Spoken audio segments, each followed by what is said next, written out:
İçi yaptı. Hop hop.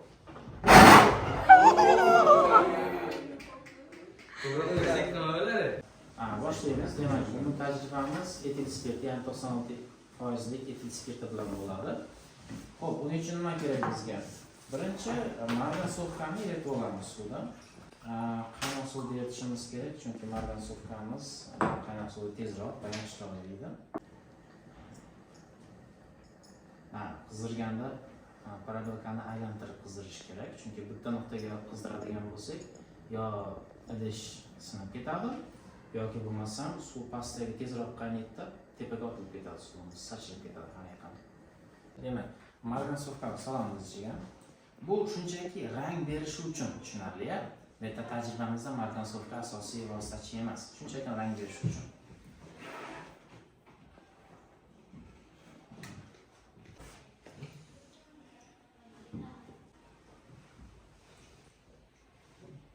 Bu 96% etil spirti.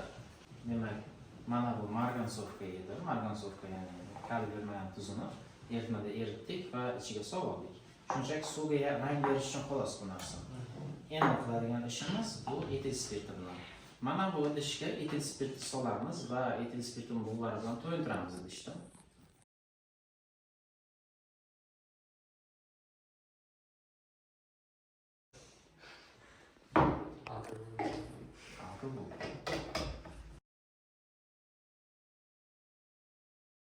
Xo'p. Demak, ichi spirt bullari bilan to'yindi. Mana shunday. Ana endi olib tutamiz. Olmasimi? Xo'p. Tutamiz. Nima bo'lyapti? İçi yaptı. Spirt yonganda vakuum hosil bo'ldi ichida. Bu to'lyapti. Oxirgi to'ladimi? Ko'ramizda. Qachon chiqdi? Havo qayerga chiqdi? Qachon chiqdi? Bu qolib ketgan bo'shliq nimaniki bilasizmi? Spirt. Bu yonmagan gazlar, tushunarli-a?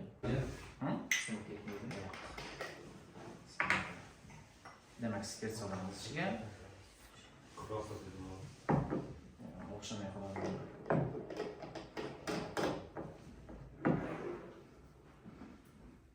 Spirt bo'lar paydo bo'ladi ichida. Demak,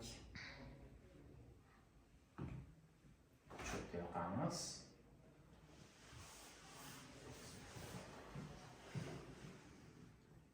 Va boshlaymiz.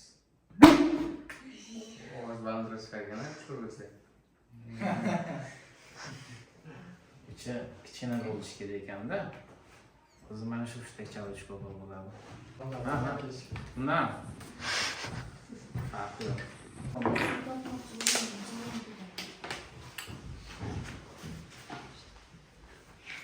Endi kattaroq baklashga qilamiz. 1,5 metrli baklashgan etil spirtini ichiga soldik. Va qopqog'ini yopib, yaxshilab chiqarishimiz. Spirt bo'lganida Bizga uch kelmasin lekin. sir uchun. Tak. Ovozini chiqargan lekin cho'kkan. Va shunday. Kesar 5 litrdan ham olib chiqaylik. 5 litr deysan. 19 litr. Jam chiqaylik, ovozni chiqsin. Pardan yopaylik, pardan. Bu baklash kattaligi uchun ko'proq solish kerak.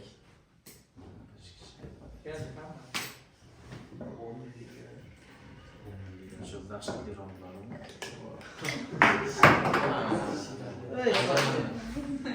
Men sinab ko'ray. Yo'q, aytmagan.